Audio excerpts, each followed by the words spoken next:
आशीष दे यीशु मसीह के नाम से। तो कलीसिया, आज हम जो परमेश्वर का वचन सीखने जा रहे हैं वो वचन ये है कि परमेश्वर के साथ साथ चलना, परमेश्वर के साथ साथ चलना। जैसे हम देखते हैं कि परमेश्वर के साथ साथ कौन चलता है। जैसे दो जने जब तक एक मन नहीं होते तब तक वो साथ साथ चल पाते हैं? नहीं। किसी ना किसी बात पर उनकी क्या होती रहेगी, है ना, झगड़ा होता रहेगा, आर्गुमेंट होता रहेगा, क्योंकि उनका एक मन। जैसे हम सबसे पहले एक वचन निकालते हैं आमोस की पुस्तक में, आमोस की पुस्तक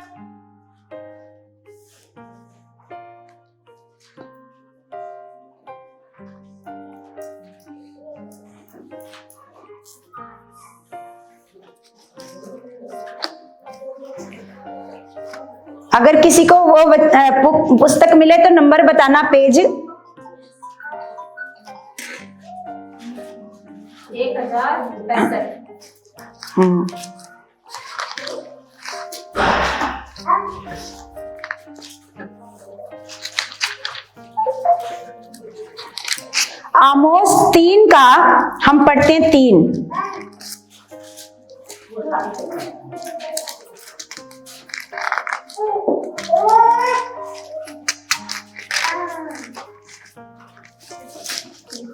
यहां पर क्या लिखा है? 1067 पेज है।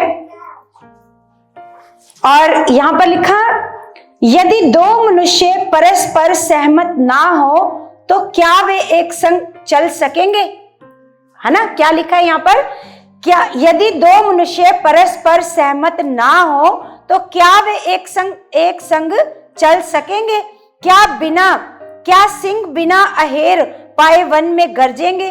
तो यहाँ पर हम यहाँ पर देख रहे हैं कि कोई भी दो व्यक्ति जब तक उनका मन एक नहीं है तब तक वो एक साथ नहीं चल सकते, है ना। तो हमें परमेश्वर के साथ चलने को कहता है परमेश्वर। हमें अगर परमेश्वर के साथ चलना है तो हमारा मन कैसा होना चाहिए? बोलो, परमेश्वर के साथ एक मन होना चाहिए, है ना। जो परमेश्वर कहे वो हमें करना, तभी हम परमेश्वर के साथ साथ चल पाएंगे। जैसे हम सबसे पहले उत्पत्ति की पुस्तक में चलते हैं। उत्पत्ति 5 अध्याय निकालो।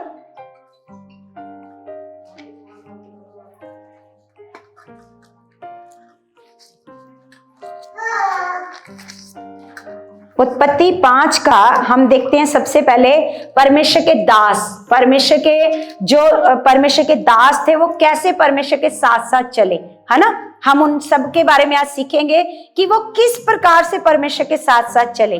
तो हम यहाँ पर पढ़ते हैं 5 का हम पढ़ते हैं 24। उत्पत्ति की पुस्तक 5 का 24 में लिखा है, हनोक परमेश्वर के साथ साथ चलता था। क्या लिखा है? हनोक क्या था? परमेश्वर के साथ साथ चलता था। फिर वह लोप हो गया क्योंकि परमेश्वर ने उसे उठा लिया। परमेश्वर ने क्या किया उसे? वो क्या करता था? परमेश्वर के साथ साथ चलता था। परमेश्वर के बिल्कुल जैसे परमेश्वर के बिल्कुल साथ साथ जो परमेश्वर कहता था वो साथ साथ चलने का मतलब क्या है? जो परमेश्वर कहे वो क्या करना है? वो करना है। जैसे हम इसका आगे चलकर, क्योंकि हम देखते हैं कि हनोक के बारे में बहुत कम लिखा है बाइबल में, यहीं पर लिखा है। इसके बाद इब्रानियों की पुस्तक में लिखा है। हम देखते हैं इब्रानियों 11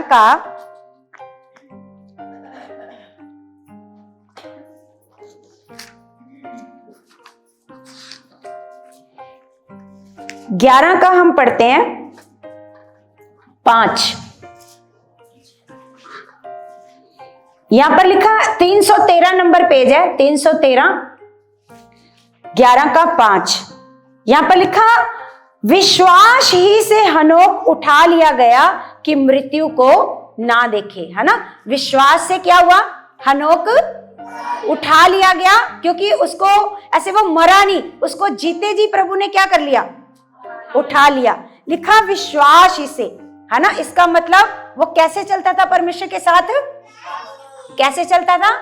विश्वास ही से हनोक उठा लिया गया कि मृत्यु को ना देखे और उसका पता नहीं मिला, क्योंकि परमेश्वर ने उसे उठा लिया था। और उसके उठाए जाने से पहले उसकी ये गवाही दी गई कि उसने परमेश्वर को प्रसन्न किया। उसने क्या किया? उसने क्या किया परमेश्वर को? उसने क्या किया परमेश्वर को? सारे खुश हो आप? कितना? बहुत सारे खुश हो, है ना? तो सबसे पहले यहां पर हनोक के जीवन से देखते हैं कि हनोक परमेश्वर के साथ साथ चला।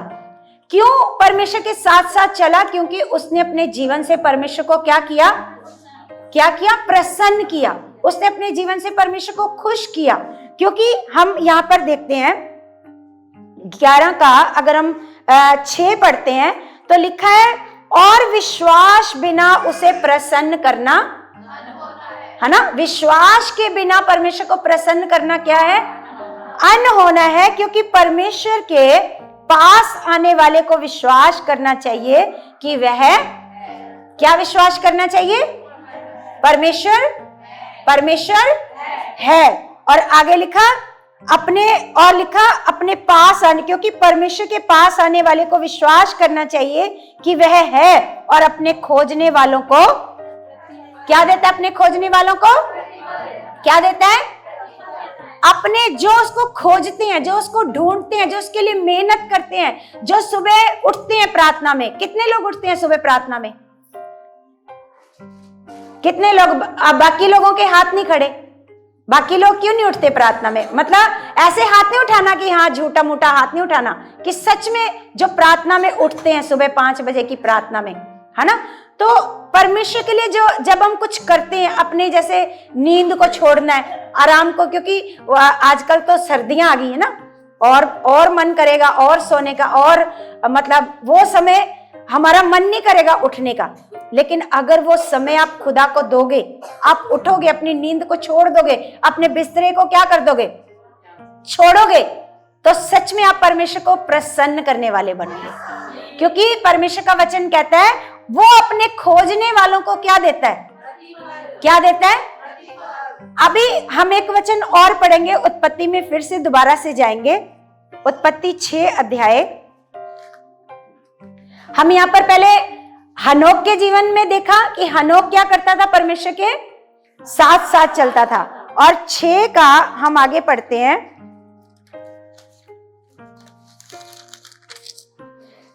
हम पढ़ते हैं 9। यहां पर लिखा, नूह की वंशावली यह है कि नूह धर्मी पुरुष और अपने समय के लोगों में खरा था। अपने समय के लोगों में हम देखते हैं कि नूह के समय पर क्या था? नूह के समय पर क्या था? जल पर ले था। जल पर ले आया क्यों था? हाँ, तो हमें क्या बताना चाहिए? नूह के समय पर बहुत पाप था। क्या था? तो यहां पर हम देखते हैं कि नूह क्या था? नूह क्या था? नूह क्या था? धर्मी था और अपने समय के लोगों में खरा था। अपने समय के लोगों में, मतलब इसका मतलब जो वो पाप कर रहे थे, वो बुराइयां कर रहे थे, वो गलतियां कर रहे थे, वो नूह नहीं कर रहा था। तो क्या लिखा है यहाँ पर? नूह धर्मी पुरुष और अपने समय के लोगों में। आज भी हम लोगों के मुंह से सुनते हैं, ले वो भी तो ऐसे करता है, वो भी तो ऐसे चलता है, वो भी तो पाप कर रहा है ना? जमाना ही पाप का है, जमाना ही झूठ का है, ऐसे बोलते हैं, है ना? पाप का जमाना है, तो इसका मतलब हम भी अगर पाप करेंगे तो हम उनसे अलग कैसे बनेंगे? बोलो, हम उनसे अलग नहीं ना बनेंगे। अगर संसार जो काम कर रहा है, संसार जो रीति रिवाज, जो अंधविश्वास संसार कर रहा है, अगर हम भी करेंगे तो हम उनसे अलग कैसे होंगे? बताओ। हमें परमेश्वर ने क्या किया है? हमें परमेश्वर ने क्या किया है? हमें परमेश्वर ने अलग किया है। हालेलुया। ऊंची आवाज में बोलो, दोनों हाथों को उठाकर बोलो, और ऊंची आवाज में। अपने हाथ कंबल से निकालो, कंबल से निकाल लो अपने हाथ को, ऐसे हाथों को हिलाओ। Yes, hallelujah. कंबल में नहीं हाथ घुसाने यहाँ पे, है ना? अपने आप को स्ट्रांग रखो, मजबूत रखो, सुस्ती में नहीं बैठना। अपने आप को स्ट्रांग करो, क्योंकि खुदा का वचन जिंदा वचन है। वो सब कुछ करने की क्या रखता है ना? आपको गर्माहट देने की भी क्या रखता है? अब मैंने तो कोई शॉल भी नहीं लिया, स्वेटर भी नहीं लिया, मेरी बॉडी को कौन गर्म करता है? परमेश्वर मुझे सामर्थ देता है, क्योंकि पौलुस कहता है जो मुझे सामर्थ देता है उसमें हम, है ना, तो हम सब कुछ कर सकते हैं। परमेश्वर का वचन हमें बताता है ऐसा कोई काम नहीं है जो हम नहीं कर सकते। हालेलुया, हालेलुया, और ऊंची आवाज में बोलो यस। तो यहाँ पर हम देखते हैं कि नूह क्या था अपने समय के लोगों में। सबसे पहले तो नूह धर्मी था। सबसे पहले क्या था नूह? और अपने समय के लोगों में क्या था? अपने समय के लोगों में खरा था। और नूह परमेश्वर ही के साथ साथ कैसे चलता रहा? परमेश्वर ही के साथ साथ। आज हम देख रहे हैं परमेश्वर के लोग, परमेश्वर के ऐसे मुंह से तो परमेश्वर का ऐसे कहते हैं कि हाँ हम परमेश्वर के हैं, है ना, तो थोड़ा सा एक दो हफ्ते सही चलने लग जाते हैं तो दूसरे लोगों को जज करते हैं, दूसरे लोगों को कहते हैं तू अच्छे से नहीं चल रहा, तेरे को ऐसे चलना चाहिए, है ना। कोई एक दो हफ्ते सही चलता है तो दूसरे लोगों को क्या करने लग जाता है, जबकि हमें खुद को चेक करना है, क्या हम धर्मी हैं, क्या हम परमेश्वर के साथ साथ चलते हैं, क्या हमें खुदा जो कहता है वो हम करते हैं, है ना। हमें परमेश्वर के साथ कैसे चलना है? क्या लिखा है कि नूह परमेश्वर ही के साथ साथ। इसका मतलब वो उन लोगों के साथ नहीं चला कि कोई बात नहीं आज थोड़ी सी बुराई कर लेते हैं, आकर के फिर से क्या कर लेंगे, फिर से पश्चाताप कर लेंगे, फिर से माफी मांग लेंगे। नहीं, उनके जैसे नूह काम नहीं कर रहा था। तो आगे क्या लिखा है? आगे लिखा, और नूह से शेम और हाम और येपेत नामक 3 पुत्र उत्पन्न हुए। उस समय पृथ्वी परमेश्वर की दृष्टि में बिगड़ गई और उपद्रव से भर गई थी। और परमेश्वर ने पृथ्वी पर जो दृष्टि की तो क्या देखा कि वह बिगड़ी हुई है, क्योंकि सब प्राणियों ने पृथ्वी पर अपना अपना चाल चलन बिगाड़ लिया था। क्या कर लिया था? सब मनुष्यों ने क्या कर लिया? सब मनुष्यों ने अपना अपना चाल चलन क्या कर लिया? बिगाड़ लिया। लेकिन नूह उनके साथ, उनके बीच में शामिल नहीं हुआ। हालेलुया। नूह किसके साथ चलता रहा?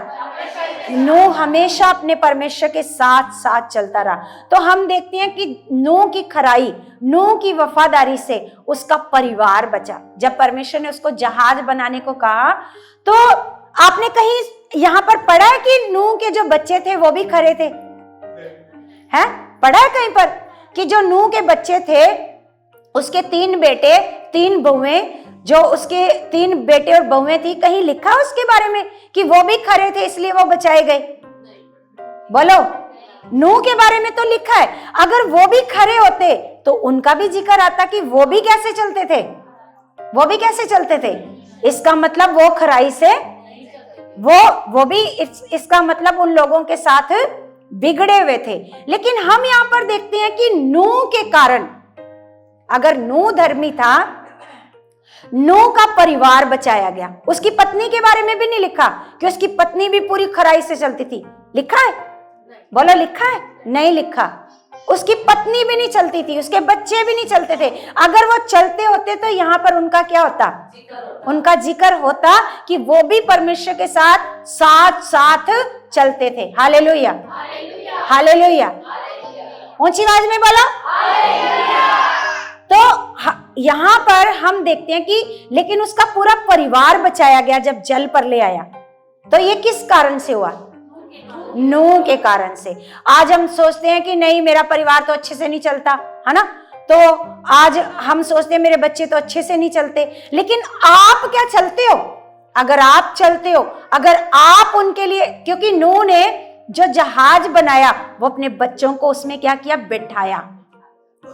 अपने बच्चों को, अपने परिवार को क्या किया? उस जहाज में बैठाया। अगर नूह भी कहता कि नहीं नहीं ये तो परमेश्वर के साथ चलते नहीं, इनको जाने दो, मरने दो इन लोगों के साथ ही। हालेलुया, इन लोगों के साथ ही इनको क्या करने दो?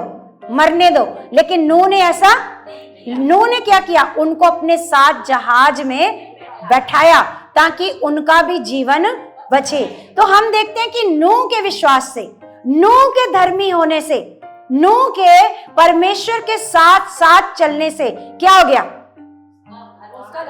उसका पूरा परिवार, है ना, पूरा घराना तो नहीं हम कहते, लेकिन उसका परिवार, ये घराना नहीं बचा। घराना किसको कहते हैं? जो हमारे सारे जितने रिश्तेदार, उसको कहते हैं घराना ना। लेकिन यहाँ पर कौन बचाया गया? उसका परिवार। क्योंकि नूह धर्मी होने के कारण नूह परमेश्वर के साथ खराई से चलता था, नूह परमेश्वर के साथ साथ चलता था। वो उन लोगों की बात को देखता भी नहीं था, सुनता भी नहीं था, वो क्या पाप कर रहे हैं। सोच के देखो, जल प्रलय आने का कोई छोटा मोटा पाप नहीं होएगा, छोटा मोटा पाप नहीं होएगा जो लोग कर रहे थे, है ना। वो सारे ही लोग क्या हो चुके थे? बिगड़ चुके थे। यहां पर हम पढ़ रहे हैं कि सारी सृष्टि क्या हो चुकी थी? सारी सृष्टि में सोच के देखो, अगर आज हर एक यूथ बच्चा पाप कर रहा है, हर एक यूथ बच्चा क्या कर रहा है? हम देखते हैं बसों में, मेट्रो में ज्यादा, है ना, कोई भी पार्क में, कोई भी पब्लिक प्लेस या दूसरी प्लेसों में क्या हो रहा है? पाप हो रहा है। अगर हम मसीह लोग, हमारे बच्चे वो उन चीजों को देखकर कहते हैं कोई नहीं, ये भी तो कर ही रहे हैं, आजकल ट्रेंड है, बॉयफ्रेंड का गर्लफ्रेंड का क्या है? ट्रेंड है। तो अगर वो उनको देखकर खुद करेंगे तो क्या होंगे? वो खुद भी नाश होंगे और अपने परिवार को भी क्या करेंगे? नाश करेंगे, है ना। तो हम यहाँ पर देखते हैं कि नूह खुदा के साथ कैसे चलता रहा? खुदा के साथ साथ साथ। अब परमेश्वर के साथ साथ चलने का क्या मतलब होता है? परमेश्वर के साथ साथ चलने का क्या मतलब होता है? एक तो परमेश्वर की बात को मानना, और दूसरा हर परिस्थिति में, हर हालात में उस पर क्या रखना? भरोसा रखना। हर परिस्थिति, चाहे कैसी भी परिस्थिति आपके जीवन में आ जाए, उस परमेश्वर पर क्या रखना? आपने विश्वास रखना, है ना। हालेलुया। तो हम यहाँ पर देख रहे हैं कलीसिया कि परमेश्वर का वचन हमें बताता है कि विश्वास के परमेश्वर के साथ साथ चलना। परमेश्वर के साथ साथ चलना क्या है?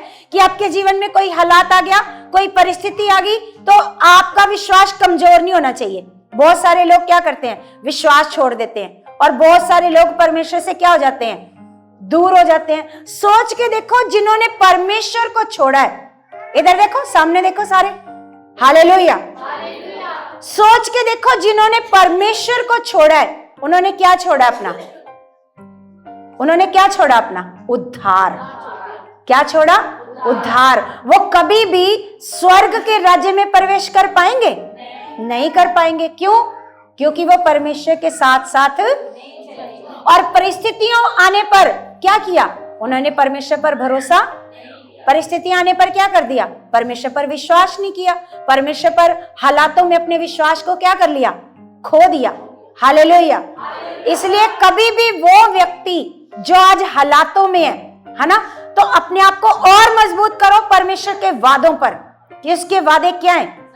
उसके वादे क्या हैं? अगर वो नूह धर्मी को बचा सकता है, उसके परिवार को, नूह के साथ साथ उसके परिवार को बचा सकता है, तो अगर आप घर में अकेले धर्मी हो तो चिंता मत करना, घबराना मत कि मेरे परिवार का क्या होएगा, मेरा परिवार नाश ही हो जाएगा, क्योंकि ये तो अच्छे से नहीं चलते, है ना।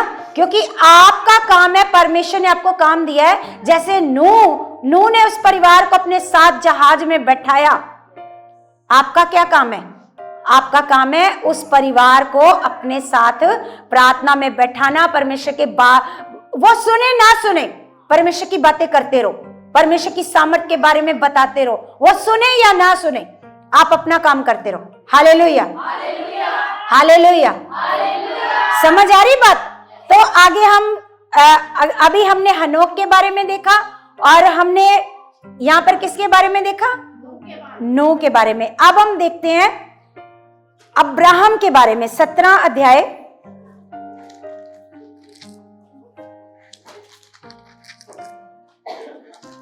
क्या अब्राहम चलता था परमेश्वर के साथ साथ?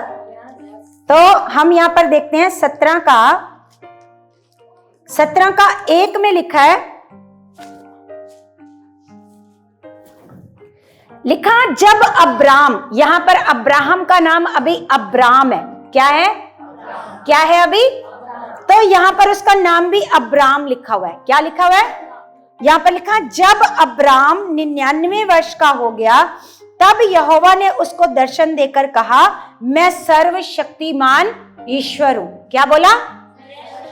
मैं सर्वशक्तिमान ईश्वर हूं, मेरी उपस्थिति में चल और सिद्ध होता जाए। यहां पर भी परमेश्वर उसको क्या कह रहा है कि मेरे साथ साथ क्या कर, चल। यहां पर अब्राहम को साथ चलने को कहता है। फिर उसके बाद हम देखते हैं कि मेरी उपस्थिति में चल और सिद्ध होता जा। आगे लिखा, मैं तेरे साथ वाचा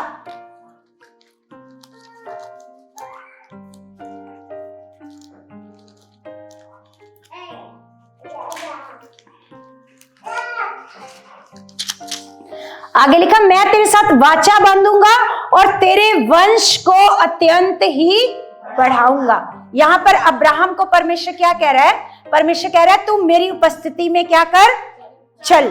अगर हम परमेश्वर के साथ हम खड़े हैं, हम उसके साथ उसकी उपस्थिति में खराई से चलते हैं, तो परमेश्वर कहता है मैं तेरे वंश को अत्यंत ही बढ़ाऊंगा। आपने बिल्कुल परेशान नहीं होना, चिंता नहीं करनी, बस अपने खुदा के आगे रखना, परमेश्वर के आगे रखना कि परमेश्वर पिता आप मेरे घराने को बचा चुके हो, आप मेरे परिवार को बचा चुके हो। जैसे अपने नूह के परिवार को बचाया, जैसे अपने अब्राहम के परमेश्वर उसके वंश को बहुत बढ़ाया, ऐसे परमेश्वर आप मेरे परिवार को, मेरे वंश को भी क्या कर चुके हो, बहुत बढ़ा चुके हो। Hallelujah, hallelujah.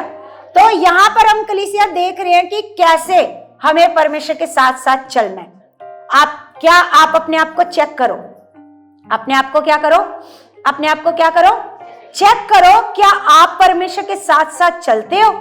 क्योंकि अगर आप परमेश्वर के साथ साथ चलते हो तभी आपका परिवार बचेगा, तभी आपका घराना बचेगा। क्योंकि नूह धर्मी था, वो दूसरों के पाप नहीं देखता था, है ना, वो दूसरों के पाप देखकर पाप नहीं करता था। कोई बात नहीं, ये कर रहे हैं तो क्या फर्क पड़ रहा है ना। लेकिन हमें फर्क पड़ेगा क्योंकि हम परमेश्वर के बच्चे हैं। हमें परमेश्वर ने क्या किया? हमें परमेश्वर ने अलग किया। परमेश्वर ने क्या किया? हमें परमेश्वर ने अंधकार में से निकाला है, अपनी निज प्रजा बनाया, अपने बच्चे बनाया। हालेलुया। हम एक वचन देखते हैं कलीसिया, लूका की पुस्तक में, लूका 1 अध्याय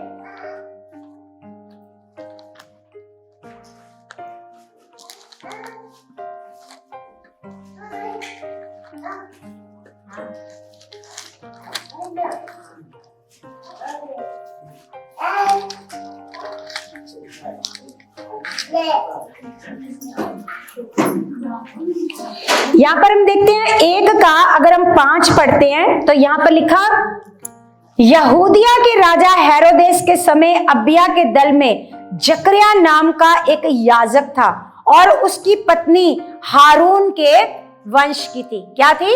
उसकी पत्नी हारून के वंश की थी, जिसका नाम इलीशिबा था। हारून को जानते हो कौन है?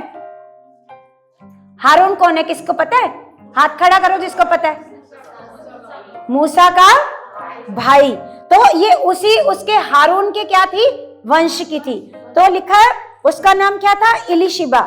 लिखा वे दोनों परमेश्वर के सामने क्या थे? वे दोनों परमेश्वर के सामने क्या थे? धर्मी थे और प्रभु की सारी आज्ञाओं और विधियों पर निर्दोष चलने वाले थे। क्या थे? प्रभु की आज्ञाओं और उसकी विधियों पर निर्दोष, है ना, चलने वाले थे। मतलब आज कोई हमारे बारे में कह सकता है कि हम परमेश्वर के साथ निर्दोष होकर चल रहे हैं? बोलो। लेकिन इनके बारे में कहा गया है, तो इसका मतलब ये कैसे चलते थे परमेश्वर के साथ? हमारे जैसे नहीं, ये परमेश्वर के साथ कैसे चल रहे हैं? निर्दोष। लिखा है वे दोनों परमेश्वर के सामने धर्मी थे और प्रभु की सारी आज्ञाओं और विधियों पर निर्दोष चलने वाले थे। तो हमें भी परमेश्वर सिखाता है इन लोगों के जीवन से। हालेलुया। क्या करता है परमेश्वर? इन लोगों के जीवन से क्या करता है? हम लोगों को सिखाता है कि हमें परमेश्वर के साथ कैसे चलना है ना। क्योंकि इनकी खराई, इनकी वफादारी की आज परमेश्वर भी क्या देता है? गवाही देता है। जैसे हम अय्यूब के जीवन से देखते हैं, अय्यूब भी क्या था? खरा व्यक्ति था। अय्यूब भी कैसा व्यक्ति था? लेकिन अपनी परिस्थिति देखकर घबराया नहीं, अपना हालात देखकर घबराया नहीं, परमेश्वर के ऊपर उसने संदेह नहीं किया, शक नहीं किया।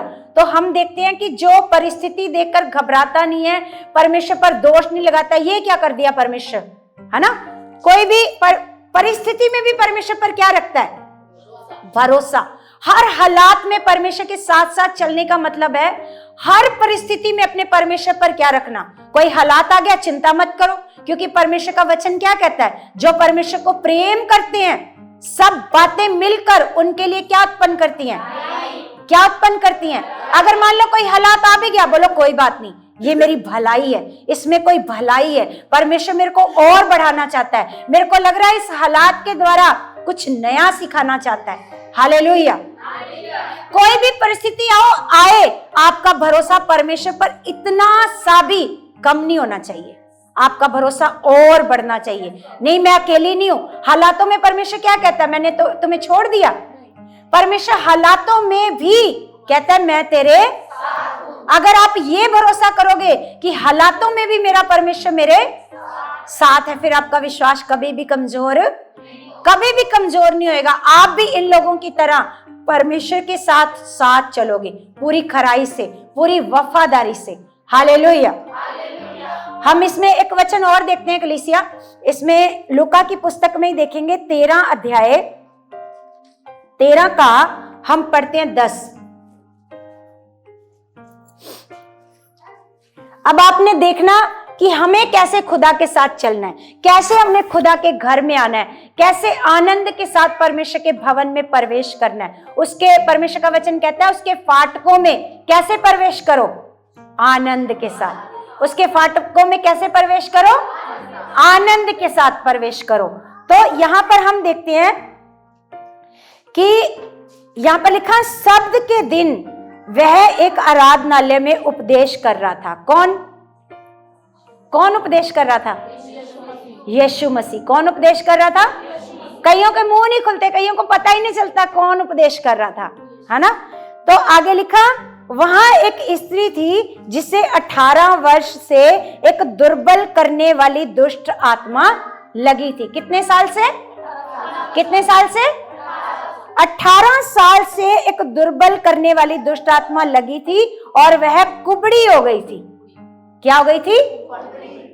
कुबड़ी हो गई थी और किसी रीति से सीधी नहीं हो सकती थी। किसी भी रीति से वो सीधी, मतलब इसका मतलब उसके लिए काफी इलाज भी हुआ है ना। लेकिन उसको वो मैंने एक दिन आपको प्रार्थना में बताया था कि कुछ बीमारियां क्या होती हैं? दुष्ट आत्माएं होती हैं, है ना। कुछ बीमारियां क्या होती हैं? वो बीमारियां नहीं होती। जैसे इस बहन को ये जो कुबड़ी होने का रोग था, ये बीमारी नहीं थी इसको। ये क्या थी? जो आपकी रिपोर्टों में नहीं आती, वो क्या होती है? वो दुष्ट आत्मा। जो बीमार दवाई खाने से जो बीमारी चंगी नहीं होती, वो क्या होती है? वो दुष्ट आत्मा। कहीं कहते हैं दवाई नहीं लग रही। क्यों नहीं लग रही? रिपोर्टों में कुछ नहीं आ रहा। क्यों नहीं आ रहा? क्योंकि वो बीमारियां नहीं है। वो बीमारियां, वो क्या है? वो दुष्ट आत्मा है। वो क्या है? दुष्ट आत्मा है। तो यहां पर इसको क्या थी? दुर्बल करने वाली क्या लगी थी इसको? दुष्ट आत्मा। और कितने साल से थी? 18 साल से। तो यहां पर हम देखते हैं कि यीशु ने उसे देखकर बुलाया और कहा, हे नारी, तू अपनी दुर्बलता से छूट गई। क्या बोला? हे नारी, तू क्या हो गई? अपनी दुर्बलता से। इसका मतलब प्रभु यीशु मसीह ने किसको निकाला उसके अंदर से? इसका मतलब दुष्ट आत्मा को निकाला। जब दुष्ट आत्मा निकाला तो वो क्या हो गई? वो दुर्बलता से क्या हो गई? तो प्रभु ने क्या बोला? प्रभु ने बोला तू अपनी दुर्बलता से क्या हो गई है? छूट गई है। आगे लिखा, तब उसने उस पर हाथ रखे और वह तुरंत सीधी हो गई और परमेश्वर की बड़ाई करने लगी। क्या करने लगी? परमेश्वर की। जिसमें वो क्या कर रहा था? वो आराधनालय का सरदार गुस्सा हो गया। क्या हो गया? गुस्सा हो गया, क्योंकि यहां पर यीशु प्रचार कर रहा था और यीशु ने क्या किया? उस कुबड़ी औरत को देखा और उसके ऊपर उसको क्या आई? दया आई। उसमें से क्या निकाल दी? दुष्ट आत्मा निकाल दी। इस पर आराधनालय के सरदार को खुश होना चाहिए था, लेकिन क्या हो गया? वो गुस्सा हो गया। वो कहता 6 दिन है तब आकर चंगे हुआ करो, है ना। ऐसे शब्द के दिन नहीं, ऐसे बोलता गुस्से से, है ना। आगे कहता, आगे क्या लिखा है? ये सुनकर प्रभु ने उत्तर दिया, हे कपटियों, क्या शब्द के दिन तुम में से हर एक अपने बैल या गधे को थान से खोलकर पानी पिलाने नहीं ले जाता? कहता, हे कपटियों, तुम क्या करते हो? तुम अपने गधे बैल को क्या करते हो? थान से खोलकर क्या पानी पिलाने नहीं लेकर के जाते? आगे लिखा, तो क्या उचित ना था ये स्त्री जो अब्राहम की बेटी है? क्या बोला प्रभु ने? अब्राहम की क्या है ये? अब्राहम की बेटी है, जिसे शैतान ने 18 वर्ष से बांध रखा था। शब्द के दिन इस बंधन से छुड़ाई जाती है ना? आगे लिखा, जब उसने ये बातें कही तो उसके सब विरोधी लज्जित हो गए और सारी भीड़ उन महिमा के कामों को जो वह करता था आनंदित हुई। हालेलुया। यहाँ पर हम देखते हैं कि यहाँ पर आप दो बातें सीख सकते हो। यहाँ पर वो कितने सालों से कुबड़ी थी, लेकिन वो अचानक से ये सुनकर के नहीं आई कि प्रभु यीशु मसीह आराधनालय में आ रहे हैं, चलो चलो चलो आज चलते हैं चर्च में, है ना, चलो आज चर्च में चलते हैं। ऐसे नहीं। बेशक वो 18 साल से हालात में थी, लेकिन वो 18 साल से ही प्रभु के भवन में आ रही थी। इसलिए यीशु ने बोला अब्राहम की बेटी। क्या बोला? इसका मतलब उसने एक भी दिन अपना मन खराब नहीं किया कि मैं तो हर संडे चर्च जाती हूं। कितने साल नहीं मन खराब किया? बोलो। 18 साल वो बनी रही। वो परमेश्वर के साथ साथ हम यहां पर देखते हैं कि वो हर संडे प्रभु के भवन में आती रही। फिर एक दिन जब प्रभु यीशु मसीह आए तो प्रभु यीशु मसीह ने क्या किया? उसको क्या किया? चंगा किया। उस पर क्या किया? उस पर दया आई और उसको क्या कर दिया? हम यहाँ पर देखते हैं कई लोगों के जब काम नहीं होते ना, तो कई लोग अपना मन खराब करते हैं। कई लोग कहते हैं हमारे तो काम नहीं हो रहे, वो चर्च आना क्या कर देते हैं। जब वो चर्च आना बंद कर देते हैं तो सोचो उनके काम होते हैं या और खराब होते हैं? उनके जीवन में और दुष्ट आत्माएं काम करने लग जाती हैं, और बीमारियां आ जाती हैं, और हालात आ जाते हैं। उनके बच्चे और बुरे तरीके से फंस जाते हैं, गंदी आदतों में, गंदे पापों में वो बुरे तरीके से क्या हो जाते हैं? फंस जाते हैं। जो ये सोच लेते हैं कि हम तो जा रहे हैं लेकिन हमारा कोई काम नहीं हो रहा। हालेलुया। आपको क्या करना है? इस कुबड़ी औरत के जीवन से सीखना है। सोच के देखो, इसके लिए आसान था परमेश्वर के भवन में आना है? एक कुबड़ी लिखा है, किसी रीति से वो सीधी नहीं हो सकती थी। आज हमें थोड़ा सा खांसी हो जाती है, थोड़ा सा जुकाम हो जाता है, थोड़ा सा हल्का हल्का बुखार लगने लग जाता है, हम कहते हैं नहीं आज हम चर्च नहीं जा पाएंगे, हैं? आज हम क्या करेंगे? नहीं आज मेरा पेट दर्द हो रहा है, आज मैं चर्च नहीं जा पाऊंगी। लेकिन इस कुबड़ी औरत को देखो, कैसे कुबड़ी हो करके वो कैसे लगातार परमेश्वर के भवन में आती थी, आती रही। जब आप आते रहोगे, चलते रहोगे, लगातार खुदा के साथ बने रहोगे, तो फिर क्या होगा? एक दिन खुदा की दया आपके ऊपर काम करेगी, आपके ऊपर अनुग्रह काम करेगा। ये जो समय था ये अनुग्रह का समय नहीं था, लेकिन अब हमारे लिए इतना समय नहीं लगता, क्योंकि अब कौन सा समय है? अब हमारे लिए प्रभु यीशु मसीह कुर्बान हुए। यीशु के नाम में सामर्थ है। आज हम जैसे यीशु के नाम से बोलते हैं वैसे हमारे जीवन में क्या हो जाता है? आज हमें अब्राहम की तरह 25 साल या इस औरत की तरह 18 साल इंतजार करने की जरूरत नहीं है। हालेलुया। आज यीशु का नाम इतना सामर्थ वाला है कि आप बोलो यीशु के नाम से। आपको प्रभु ने सिखाया आपको कैसे विश्वास करना है। हालेलुया। आज हम देखते हैं जो लोग, जैसे हम देखते हैं इसके जीवन से, है ना, माधवी के जीवन से, कि माधवी क्या कर रही है यहाँ पर। जब वो वहां पर थी अपने घर में, इसने बताया कि इसकी माँ के मुंह में एक चम्मच पानी भी नहीं जा रहा था, लेकिन ये वहां पर प्रार्थना नहीं करती थी, वहां कर ही नहीं पाती थी, क्योंकि सारा दिन घर का काम करना, वहां पर प्रार्थना नहीं करती थी। तो ये भी साथ साथ उनके क्या करती थी? रोती थी। उनके साथ साथ उनका हालात देखती थी, क्योंकि विश्वास में क्या हो गई? कमजोर हो गई, है ना। उनका हालात देख देख कर रोज बोलती थी, मेरा भाई मान नहीं रहा, मैं कह रही हूँ चर्च लेकर चल, ये जा नहीं रहा। इसको ये पता था कि चर्च में ठीक होएगी, लेकिन इसको ये नहीं पता था ठीक कौन करेगा?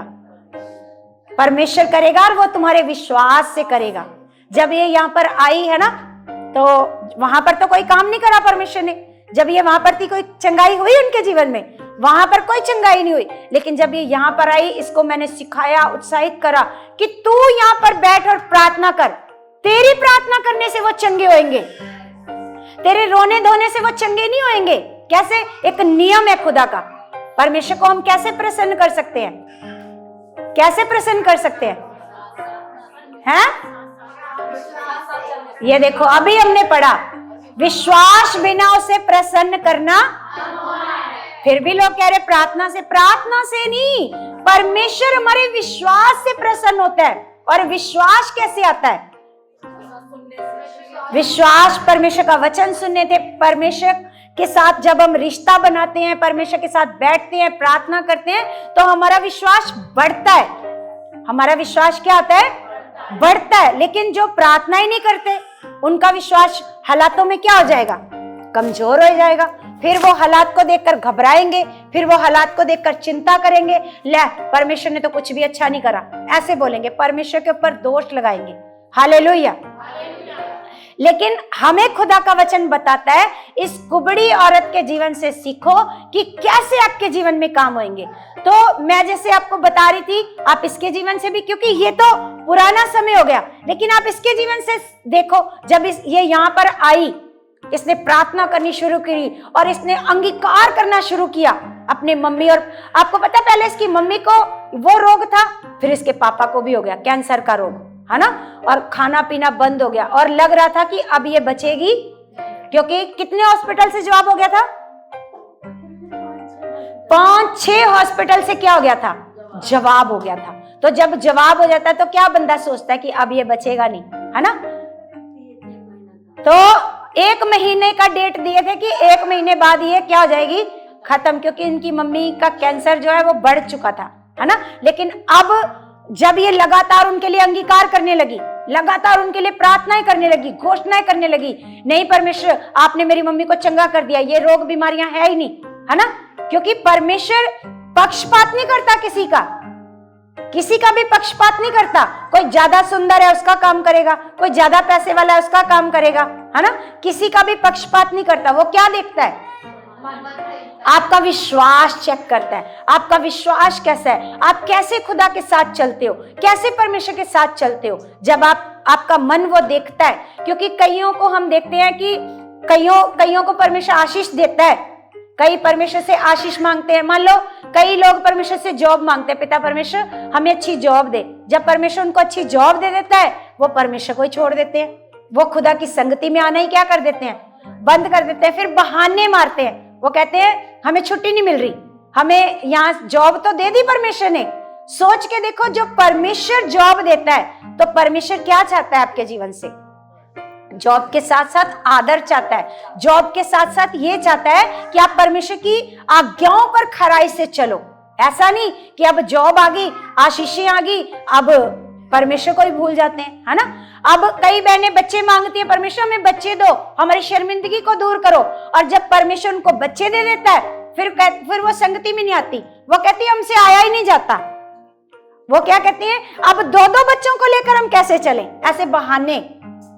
आप सोच के देखो, आप यहां तो बहाने करोगे, लेकिन उस सर्वशक्तिमान खुदा के आगे जब खड़े होगे तो कोई बहाना चलेगा? बोलो, यहां पर तो चलेंगे बहाने, ये है वो है, कोई भी बहाना परमेश्वर के आगे नहीं चलेगा आपका। परमेश्वर आपके कर्मों के अनुसार, आपके कामों के अनुसार क्या करेगा? परमेश्वर आपका न्याय करेगा। आपने कैसे खुदा के साथ जीवन बिताया, आपने परमेश्वर की आशीषों को लेकर परमेश्वर को छोड़ा, परमेश्वर को भूल गए, है ना। आपको कैसे बल्कि आपको अगर खुदा ने ब्लेस किया तो आपको हर संडे उसका आकर यहाँ पर शुक्रिया अदा करना चाहिए था कि खुदा, जो काम कोई नहीं कर सकता वो मेरा किसने किया? वो तूने किया। आपको हर संडे उसके भवन में आकर उसका शुक्रिया अदा करना चाहिए। जिनको बीमारियों से चंगा किया, जिनको रोगों से, गरीबी से परमेश्वर ने निकाला। ऐसा नहीं कि अब कहे कि नहीं जी परमेश्वर अब तो हमारे पास समय ही नहीं, आपके लिए हमारे पास कोई समय नहीं है। अब हमारा काम ही हमारे लिए क्या है? प्रायोरिटी, पहला स्थान हमारा क्या है? हमारी जॉब है, हमारे बच्चे हैं। अब नहीं हम आपकी हजूरी में आ सकते, क्योंकि आपने खत्म कर दी हमारी शर्मिंदगी। अब हमें आपकी जरूरत नहीं है। हालेलुया। बोलो, खुदा के साथ कैसे चलना चाहिए?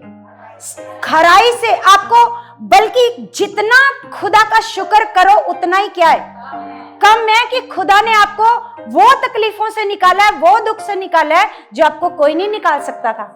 बोलो, वो आशीषें आपको दी है खुदा ने जो आपको कोई नहीं दे सकता था। हम देखते हैं यहाँ पर ये कुबड़ी औरत, आज हम बहाने मारते हैं, हम कैसे आए जी, हमसे आया नहीं जाता जी, हमारा घर बहुत दूर है जी, है ना। ये कुबड़ी औरत का घर क्या भवन में ही होएगा, है? ये कुबड़ी औरत कैसे आ रही है खुदा के घर में? आप सोच कर देखो, एक कुबड़ी औरत जो सीधा देख भी नहीं सकती, आगे देखकर चल भी नहीं सकती, वो कैसे आ रही है खुदा के घर में?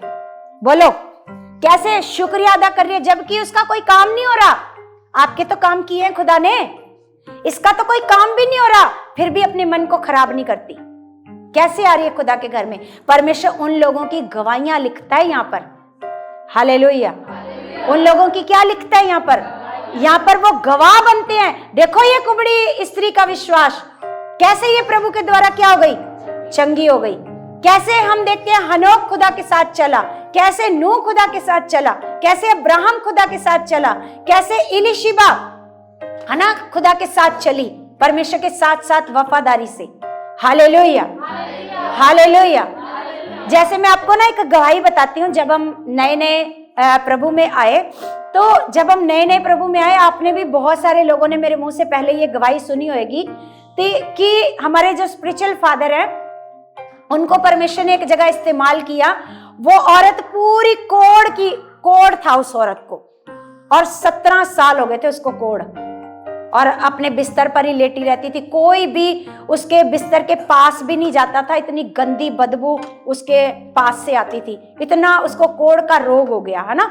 और पूरा बदन पर 17 सालों से उसने बदन पर कपड़े नहीं पहने थे, उसको बस 4 ऐसे जो चारपाई होती ना, 4 चारपाई के चारों तरफ डंडे लगाकर और ऊपर से कपड़ा उड़ाते थे ताकि उसके जख्मों पर चिपक ना जाए, क्योंकि कपड़े उसके जख्मों से क्या हो जाते थे, चिपक जाते थे। इतना उसको खतरनाक ये गंदी बीमारी थी, बिस्तर पर पड़ी थी। मतलब एक कैसा जीवन होएगा? बाथरूम भी जाना है तो मेरे को पकड़ो, कोई आए ना आए, है ना, बाथरूम आया है, पानी पीना है, कुछ भी है, खाना खाना है। सोच के देखो कैसा जीवन था उसका। सोच के देखो, जो 17 साल से बिस्तर पर पड़ा है उसका कैसा जीवन होएगा। लेकिन किसी ने बताया प्रभु के दास को, तो वो वहां पर जाने लगे, सुसमाचार सुनाया उस बहन को रोज जाकर, जबकि उसके बिस्तर के पास कोई नहीं बैठता था, है ना। प्रभु के दास रोज जाते थे और रोज क्या करते थे, उसको वचन सुनाते थे। वचन सुन सुनकर उसके अंदर दिलेरी आई, विश्वास आया, और वो क्या होने लगी, वो चंगी होने लगी। और यहां तक आपको पता है, हमने खुद अपनी आंखों से देखा था, उसके जो जख्म थे इतने गहरे थे कि उसमें कीड़े चलते थे।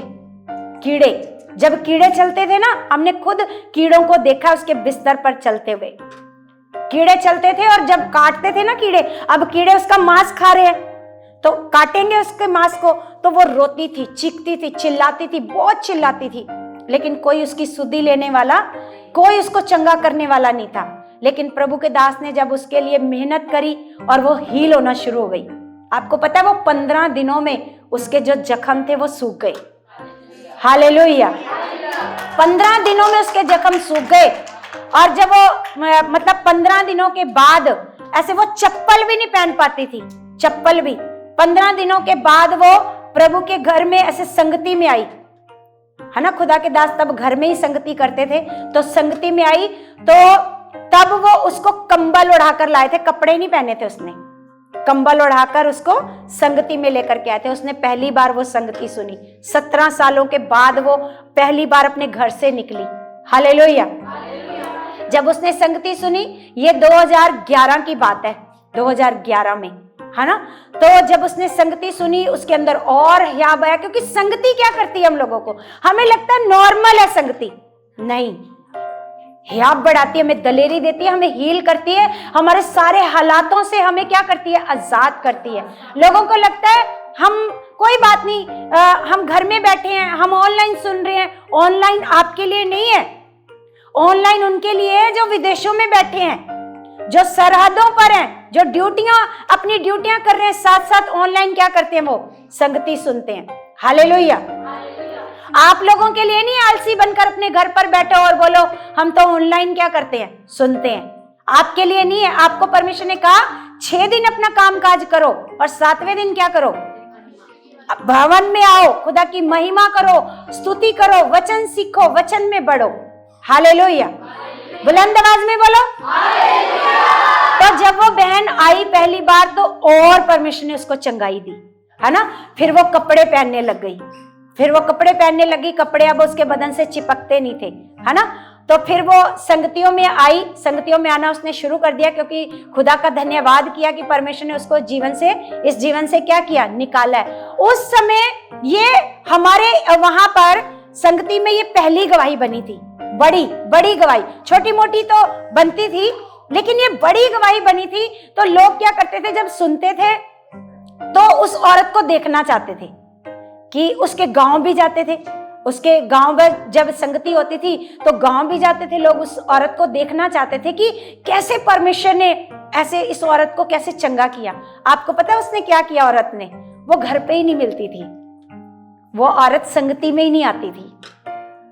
वो औरत क्या करने लगी, काम करने लगी, जॉब करने लगी, ड्यूटी करने लगी। सोच के देखो, 17 साल से जब तूने काम नहीं किया तो क्या तेरे घर का गुजारा नहीं चल रहा था।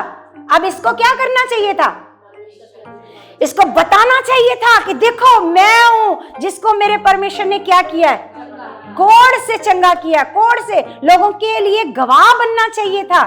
जब लोग जाते कि हम देख के आते हैं उस औरत को कि जिसको परमेश्वर ने क्या किया, कोढ़ से चंगा किया, लेकिन वो घर पे नहीं होती थी, हमेशा ड्यूटी गई है, छुट्टी नहीं है, ड्यूटी गई है ना। आपको पता क्या हुआ फिर उस औरत के साथ, कुछ ही 1-2 महीने वो जिंदा रही, 1-2 महीनों के बाद वो मर गई। 1-2 महीने के बाद क्या हो गई वो, क्योंकि जो भी हमारे ऊपर परमेश्वर हमारे जीवन में महिमा को दिखाता है, वो किस लिए, कि उसके बाद आप अपने कामों में व्यस्त हो जाओ, हैं, उसके बाद आप जाओ अपने काम करो, क्योंकि परमेश्वर ने आपको बरकत दे दी, आशीष दे दी, चंगा कर दिया। अब आप तेरे हाथों पैरों में। वो औरत, वो बहन कहती थी कि खुदा के दास ने के द्वारा, उसकी मेहनत के द्वारा मैं क्या हुई हूं, चंगी हुई हूं। वो ऐसे बोलती थी कि परमेश्वर जब तेरे दास हमारे घर आया करेंगे, मैं खुद अपने हाथों से खाना बना के खिलाया करूंगी। तो जब वो सारी बातें ठीक हो गई, वो सारी बातें क्या हो गई, भूल गई। वो संगति में ही नहीं आती थी, खाना क्या बना के खिलाना है। तो उसका क्या हुआ, उसके खुद के डिसीजन ने उसकी, देखो जब वो 17 साल से पड़ी थी तो जिंदा थी, 17 साल से जब वो बिस्तर पर थी तो वो जिंदा थी, लेकिन जब वो चंगी हो गई तो फिर क्या करने लगी, काम करने लगी। तो फिर वो क्या हो गई, मर गई, है ना। मतलब तब भी तो वो मर सकती थी, जब उसको कोढ़ था, जब उसको कीड़े काट रहे थे, तब भी तो मर सकती थी, लेकिन परमेश्वर उसके द्वारा अपनी महिमा को दिखाना चाहता था। परमेश्वर ये चाहता था कि ये लोग देखें और विश्वास करें कि परमेश्वर कितना महान है। हालेलुया। तो यहां पर भी जिन लोगों को परमेश्वर ने आशीष दी है, अगर वो संगति में आकर अपने बताते नहीं है, खुदा का धन्यवाद नहीं करते हैं, तो सोच के देखो क्या हालत होएगी। सोच के देखो, आज लग रहा है सब कुछ अच्छा है, सब कुछ अच्छा है ना, लेकिन सोच के देखो ये परमेश्वर का अनुग्रह है कि अभी तक आप बचे हो। अभी तक क्या है, बचे हो। आपको कैसे चलना है, आज हम सीख रहे हैं परमेश्वर के लोगों के जीवन से कि वो परमेश्वर के साथ कैसे चले, साथ साथ चले, परमेश्वर के साथ वफादारी से चले। परमेश्वर को नूह ने कोई बहाना नहीं मारा। नूह ने कहा परमेश्वर मैं अकेला हूं, ऐसे बोला, मैं देखो मेरे बच्चे भी नहीं सुनते। कहीं पर लिखा है कि उसके बच्चों ने मदद करी जहाज बनाने में, या उसकी पत्नी ने मदद करी जहाज बनाने में, कहीं लिखा है ऐसा? नहीं। नूह ने खुद ऐसे नहीं कहा परमेश्वर मेरे साथ तो कोई भी नहीं है, बोला परमेश्वर मेरे साथ कोई नहीं है, मैं क्या करूं, मैं अकेला क्या करूं, मेरे से अकेले से बनेगा, जा मैं भी नहीं बनाता, ऐसा बोला? अगर नूह ऐसा बोलता तो अपने परिवार को बचाता? बोलो, आज बहुत सारे लोग बहाने मारते हैं, हम अकेले हैं। हम अकेले कैसे आए? हम अपने घर में अकेले हैं, अपने परिवार में अकेले हैं, हम कैसे आए? जबकि परमेश्वर का वचन कहता है विश्वास करने वाले के लिए, विश्वास करने वाले के लिए बोलो हो सकता है। बोलो कितने झूठ लिखा है वचन, बोलो सच्चा वचन है। विश्वास करने वाले के लिए सब रास्ते खुल सकते हैं, परमेश्वर सब रास्तों को खोल सकता है। Hallelujah, hallelujah. तो इसलिए हमें सीखना है, जिन्होंने बहुत धन दौलत कमाई है ना, एक राजा था जिसने बहुत बहुत पैसा कमाया, पता नहीं उसका क्या नाम मेरे को याद नहीं आ रहा, उसने बहुत सारा ऐसा पैसा कमाया और उसने कहा कि जब मैं मरूं तो क्या करना, ये जो वैद्य मेरा इलाज कर रहे हैं और जो मेरी धन दौलत है वो मेरी अर्थी के आगे आगे क्या करते जाना, है ना। और ये 4 जो वैद्य मेरे साथ साथ रहे हैं, जिन्होंने मेरा इलाज करा है, इनको भी मेरे अर्थी के साथ साथ चलाना। हालेलुया। ताकि ये लोग देखें कि इतना पैसे वाला राजा भी अपना जीवन नहीं बचा सका, जिसके साथ 4 वैद्य चल रहे हैं। वैद्य मतलब उस समय तो वैद्य इलाज करते थे, तो वैद्य भी उसका जीवन नहीं बचा पाए, है ना। इसलिए ये सारी धन दौलत जो धन दौलत कमाने के लिए आप क्या करते हो, परमेश्वर को छोड़ देते हो, उसकी संगति को छोड़ देते हो, है ना। तो फिर क्या होता है, फिर ये धन दौलत आपके काम आएगी, ये धन दौलत आपको स्वर्ग लेकर के जाएगी, ये पैसा लेकर के जाएगा? नहीं, हमारे अच्छे काम, हमारा विश्वास, जैसे इन्होंने किया, जिनके बारे में अभी हमने पढ़ा, हमारा जो विश्वास है वो हमें बचाएगा। और परमेश्वर के साथ खराई से चलना, वफादारी से चलना। क्यों खुदा का वचन कहता है खुदा के साथ खराई से चलो। जो आज्ञाएं परमेश्वर ने आपको दी हैं, परमेश्वर का वचन कहता है कि वो मुश्किल नहीं है। जैसे दाऊद कहता है कि दाऊद कहता है कि तुम ऐसे बोलोगे कि कौन है जो मेरे लिए आसमान से तोड़ लाए इन आज्ञाओं को ताकि मैं उसको पूरा करूं। ऐसा है कि आसमान से तोड़ने वाली चीज है? बोलो, ऐसी तो कोई चीज नहीं है ना मुश्किल। आसमान से कौन है जो मेरे लिए तोड़ करके लाए, फिर मैं क्या करूं? कौन है जो मेरे साथ चले, फिर मैं परमेश्वर की आज्ञाओं को पूरा करूं, है ना। ऐसा नहीं है। परमेश्वर की आज्ञा को अगर आपने पूरा करना है तो आपका मन चाहिए, आपका विश्वास चाहिए कि हाँ पिता परमेश्वर, हमें आपके साथ खराई से चलना है, वफादारी से चलना है। रोज प्रार्थना में क्या करना है, आज से आप डिसीजन लेकर के जाओ। ये ठंड के दिन तो आगे बेशक से, लेकिन आप गर्म रहोगे जब आप प्रार्थना में शामिल होगे। बहाना नहीं मारना कि हमसे उठा नहीं जाता, प्रार्थना में उठा नहीं जाता। आप उसी समय पर, मैंने आपको बोला है, जो खुदा ने आपके लिए समय नियुक्त किया है, उस समय पर आपने उस प्रार्थना में बैठना है। हालेलुया। ऐसा नहीं नींद पूरी करके उठ गए 8 बजे और फिर प्रार्थना में बैठ गए, बोला हाँ हम तो करते हैं प्रार्थना। नहीं, ऐसे नहीं। जो परमेश्वर ने आपको समय दिया है प्रार्थना करने का, आराधना करने का, आप परमेश्वर के वचन उसके साथ बैठोगे, आप बैठोगे साथ में, तो एक अलग ग्रेस को क्या करोगे, फील करोगे। हालेलुया। आपको पता है कितने लोग जुड़ते हैं? आपको पता है कितने लोग प्रार्थना में? कम से कम 400-500 लोग जुड़ते हैं प्रार्थना में। इतने लोग जुड़े होते हैं, है ना। तो सच में वो लोग आनंदित होते हैं। बहुत सारे लोग मेरे को फोन भी करते हैं कि आपने बहुत अच्छा किया जो इस प्रार्थना को क्या किया, शुरू किया है, क्योंकि इस प्रार्थना से हमारे घर में बहुत सारी चीजों में बदलाव आया है। मेरे पति में, एक बहन बताती है, उसका पति बड़ा चिढ़ता था जब वो प्रार्थना करती थी। तो कहती 1-2 दिन जब मैं ऐसे उठी प्रार्थना करने, तो कहती मेरा पति बहुत चिढ़ता था, क्या तो सुबह सुबह ऐसे बोलना शुरू कर देती है, प्रार्थना करना शुरू कर देती है। तो वो उससे लड़ाई झगड़ा करता था। लेकिन कहती मैंने एक भी दिन प्रार्थना करना बंद नहीं करा। मैं कहती रही परमेश्वर आपको बदलेगा, परमेश्वर आपको बदलेगा। तो कहती जब मैं लगातार प्रार्थना में बैठी रही तो मेरे पति को परमेश्वर ने क्या कर दिया, हमारे घर में शांति आ गई, हमारे घर में बरकत आ गई। सच में ये जो प्रार्थनाएं हैं हमारे जीवन में बदलाव लेके आती हैं। हालेलुया। ऐसे ही थोड़ी हम दाऊद के जीवन से देखते हैं। जैसे देखो, दाऊद को हम देखते हैं कि किस प्रकार वो परमेश्वर के साथ अपने रिश्ते को रखता था, कैसे वो प्रार्थना करता था, कैसे हमारे प्रभु यीशु मसीह प्रार्थना करते थे। देखा आपने कैसे प्रार्थना करते थे हमारे प्रभु यीशु मसीह? क्योंकि इतना समय लोगों के साथ बिताने के बाद भी प्रभु यीशु मसीह क्या करते थे? क्योंकि प्रभु यीशु मसीह इसलिए प्रार्थना करते थे कि वो हमें सिखाएं, हमें बताएं कि हमारे लिए प्रार्थना कितनी ज्यादा जरूरी है। हालेलुया। आज बहुत सारे लोगों से प्रार्थना नहीं होती, बहुत सारे लोगों का मन नहीं लगता प्रार्थना में। आपको पता है, जैसे एक प्रार्थना की भूख अंदर से लगती है ना, भूख कि प्रार्थना का समय हो गया, मुझे क्या करनी है, मुझे प्रार्थना करनी है, ये भूख लगती है। आपको पता है भूख कौन से लोगों को लगती है? कौन से लोगों को लगती है भूख? जैसे मान लो आप हो, आप इंसान हो, है ना, आप इंसान हो तो आपको भूख लगती है ना, क्योंकि आप जिंदा हो, आप जीवित हो, तो आपको क्या लगती है? आपके सामने एक मुर्दा पड़ा है, बेशक उसको 2 दिन रख लो, 3 दिन रख लो, 50 दिन रख लो, वो कहेगा मेरे को भूख लगी है? बोलो, वो कहेगा? क्योंकि वो मर चुका है, और मरे हुए इंसान को भूख किसको लगती है? जो जीवित है। जो जीवित है उसको क्या लगती है? भूख लगती है। वो खाना मांगता है। मान लो उसको कोई खाना दे नहीं रहा, वो कुछ भी इधर उधर से देखता है क्या खाने वाली चीज है, उसको क्या करता है? वो खाता है, क्योंकि इसको क्या लग रही है। तो हम सीख रहे हैं कि ये जो भूख है वो किसको लगती है? जो जीवित है।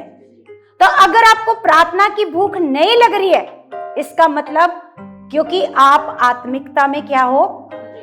मरे हो। कमजोर नहीं, मरे हो। क्योंकि मरे हुए इंसान को बिल्कुल भी भूख नहीं लगती। आत्मा की भूख, प्रार्थना की भूख, अपने रिश्ते को परमेश्वर के साथ बढ़ाने की भूख। जैसे दाऊद के जीवन से देखते हैं कि परमेश्वर, जैसे हम देखते हैं भजन संहिता 23 अध्याय में, अगर हम उसका वचन पढ़ते हैं,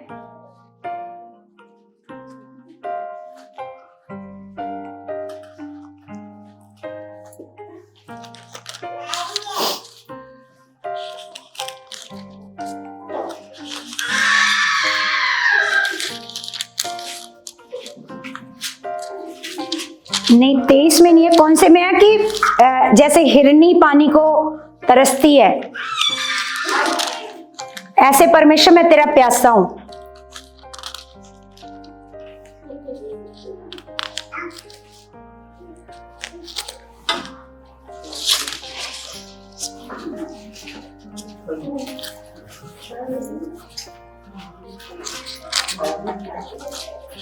चालीस निकाल के देखो, 40 में है।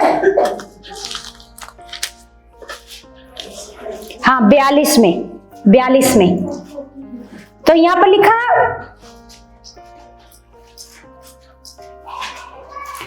जैसे हिरनी नदी के जल के लिए हाफती है। दाऊद क्या कह रहा है कि जैसे हिरनी जो है वो नदी के जल के लिए क्या करती है? हाफती है। वैसे ही हे परमेश्वर मैं तेरे लिए हाँफता हूं। मतलब उसको क्या लगी है? परमेश्वर की क्या लगी है? प्यास, है ना। तो इसका मतलब आपको क्या कभी प्यास लगती है? क्या कभी भूख लगती है कि नहीं परमेश्वर मेरे को इतने दिन हो गए? कईयों को कई दिन निकल जाते हैं, उनको पता ही नहीं चलता कि हमने प्रार्थना नहीं करी पूरा दिन।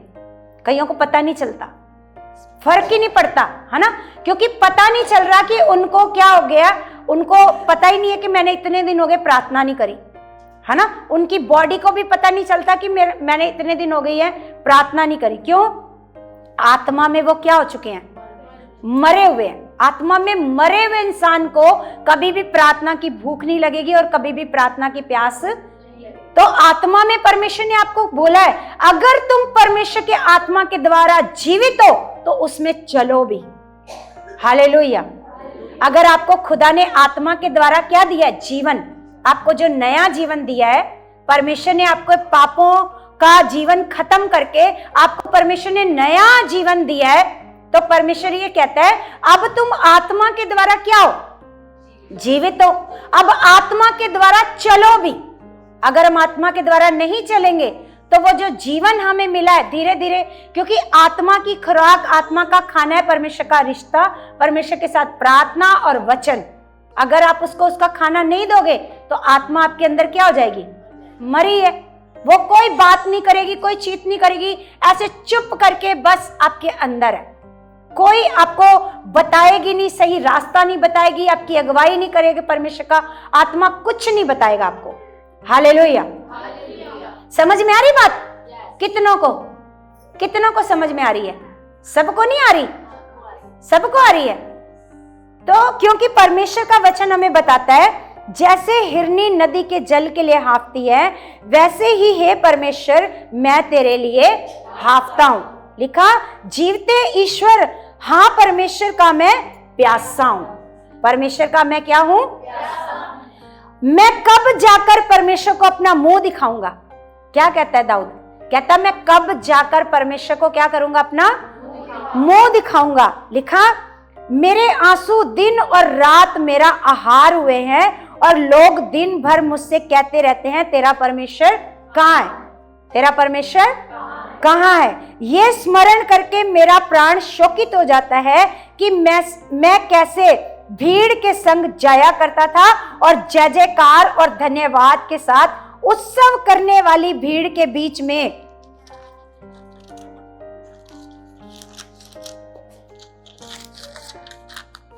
परमेश्वर के भवन को धीरे धीरे जाया करता था। तो वो क्या कह रहा है? वो कौन सी चीज को मिस कर रहा है? क्योंकि जब दाऊद ने पाप किया तो वो कौन सी चीज को मिस कर रहा है? वो कहता है परमेश्वर मैं कैसे आनंद के साथ तेरे भवन में क्या करता था? जाया करता था। हे मेरे प्राण तू क्यों गिरा जाता है? वो उदास हो रहा है। यहाँ पर दाऊद क्या हो रहा है? उदास हो रहा है, बहुत व्याकुल हो रहा है, निराश हो रहा है। वो कहता है हे मेरे प्राण तू क्यों गिरा जाता है? अपने आप से बात कर रहा है। किससे बात कर रहा है? अपने आप से। लिखा, तू अंदर ही अंदर क्यों व्याकुल है? परमेश्वर पर आशा लगाए रहे। वो अपने आप को कह रहा है, अपने आप को उत्साहित कर रहा है। कहता है तू क्यों अंदर ही अंदर क्यों व्याकुल है? परमेश्वर पर क्या लगाए रहे? आशा लगाए रहे, क्योंकि मैं उसके दर्शन से उद्धार पाकर फिर उसका धन्यवाद हालेलुया हालेलुया। कहता मैं उसका दर्शन पाकर क्या करूंगा? फिर से क्या करूंगा? धन्यवाद करूंगा। लिखा, हे मेरे परमेश्वर मेरा प्राण मेरे भीतर गिरा जाता है, इसलिए मैं यरदन के पास के देश से और हरमोन के पहाड़ियों से मिसगार की पहाड़ी के ऊपर से तुझे स्मरण करता हूं। क्योंकि वो पहाड़ियों पर छिपा हुआ है, परमेश्वर के भवन में नहीं जा सकता। वो शाऊल से बचता फिर रहा है। कहां पर छिपा हुआ है? कहता मैं यहीं से क्या कर रहा हूं परमेश्वर? धन्यवाद कर रहा हूं, लेकिन मैं व्याकुल हूं कि मैं कैसे खुशी के साथ तेरे भवन में जाया करता था। हालेलुया। लेकिन आज बहुत सारे लोग हैं जो परमेश्वर जिनको आशीष देता है, बरकत देता है, तो वो क्या करते हैं? परमेश्वर के भवन में नहीं आते, परमेश्वर के घर में नहीं आते। हमें कैसे परमेश्वर के घर में आना है? जैसे दाऊद तरस रहा है परमेश्वर के घर में आने के लिए। क्या कर रहा है? वो तरस रहा है। वो कहता, वो फिर अपने मन को दिलेरी दे रहा है। कहता व्याकुल मत हो, उदास मत हो, है ना? अपने आप को कहता है परमेश्वर पर क्या लगाए रहे? आशा लगाए रहे। हालेलुया। और सच में हमारा परमेश्वर बड़ा महान पिता है। वो सामर्थी है, वो दया करने वाला है, वो आपकी प्रार्थना का उत्तर देने वाला परमेश्वर है। लेकिन अभी तो वो आपको क्या कर रहा है? अभी आप पर अनुग्रह कर रहा है, अभी आप पर दया कर रहा है। लेकिन याद रखना, एक दिन ऐसा आएगा जब परमेश्वर दया नहीं करेगा। जब परमेश्वर क्या नहीं करेगा? दया नहीं करेगा। जैसे मैंने आपको एक बार एक स्टोरी बताई थी कि एक लड़का ऐसे चोरी करते हुए पकड़ा जाता है ना? तो जब वो चोरी करते हुए पकड़ा जाता है तो जो वकील होता है फिर उसको क्या कर लेता है? बचा लेता है। उसको वकील क्या कर लेता है? बचा लेता है ना? तो फिर उसको वकील कहता है लेकिन तू क्या करना, तू दोबारा से ये बुराइयां मत करना। देख आज तो मैंने कैसे ना कैसे करके तेरा जीवन क्या कर लिया? बचा लिया। तुझे जेल में जाने से मैंने क्या कर लिया? बचा लिया। लेकिन तू दोबारा से ये वाली गलतियां मत करना। लेकिन कुछ सालों के बाद वो फिर से वही गलती करता है, वही पाप करता है, वो फिर से पकड़ा जाता है। जब वो पकड़ा जाता है तो वो सोचता है कि वो वकील बड़ा अच्छा था, बड़ा दयालु था, वो क्या करेगा? वो मुझे आज भी क्या कर लेगा? मुझे बचा लेगा। वो उसी वकील को मैं बोलूंगा कि वो मुझे क्या कर लेगा, क्योंकि उसने पहले भी मुझे क्या किया था? बचाया था। तो जब वो जाता है, उसको कोर्ट में लेकर के जाते हैं, तो वो वकील वहां पर वकील नहीं होता। अब वो क्या बन चुका होता है? अब वो जज बन चुका होता है। अब वो जज क्या करेगा? अब जज उसके ऊपर दया नहीं करेगा, उसको उसका न्याय करेगा। हालेलुया। तो इसीलिए कलीसिया, अब हमारा जो यीशु है, अब वो हमारे लिए वकील का काम कर रहा है। तो इसका मतलब हमें जो परमेश्वर कहता है, जैसे मैंने आपको एक दिन प्रार्थनाओं में बताया था, प्रार्थना में वचन बताया था कि सबको प्रभु ने कहा जा अपने पाप से क्या रह, बची रह, दोबारा से पाप मत करना, दोबारा से बुराई मत करना। तो इसी प्रकार हम आज जो प्रभु यीशु मसीह हमें बार बार हमें बचा लेता है। किसी भी हालात में आप फंसते हो, किसी भी बुराई में आप फंसते हो, आपको प्रभु यीशु मसीह वकील बन करके आपको क्या कर लेता है। लेकिन आपको पता है एक दिन उसने न्याय की कुर्सी पर बैठ जाना है, फिर वो आपकी वकालत नहीं कर पाएगा। Hallelujah, hallelujah. फिर वो आपकी वकालत नहीं कर पाएगा, फिर वो आपका सीधा सीधा क्या करेगा? न्याय करेगा। तूने क्या अच्छे काम किए, कितनी, क्योंकि हमारी सारी बातें कहाँ लिखी जाती हैं? जीवन की। और जब हमारा न्याय होएगा तो हमारी पुस्तक खुलेगी, हमारी पुस्तक खुलेगी जिनमें हमने क्या करा, क्या नहीं करा, कितनी दया दिखाई, कितना परमेश्वर के साथ चले, कितना परमेश्वर के भले कामों को किया, कितना लोगों को सुसमाचार सुनाया, कितना लोगों को बचाया, या फिर कोई बीमार पड़ा उसके सामने से निकल गए, कभी उसको सुसमाचार नहीं बताया। कोई दुखी है, कोई कोढ़ी है, कोई बीमार है, हमने कभी भी उसके ऊपर ध्यान नहीं दिया, दया नहीं दिखाई, उसके सामने से निकल जाते हैं। कभी हम पर हमारे जीवन में दया नहीं आती। इन सब सारी चीजों का परमेश्वर क्या लेगा? न्याय। क्योंकि परमेश्वर का वचन हमें दृष्टांतों में बताता है कि अगर तू किसी के ऊपर दया नहीं करेगा तो तेरे ऊपर भी दया नहीं जाएगी। क्योंकि परमेश्वर का वचन कहता है कि धन्य है वे जो दयावंत है, उन पर भी क्या की जाएगी?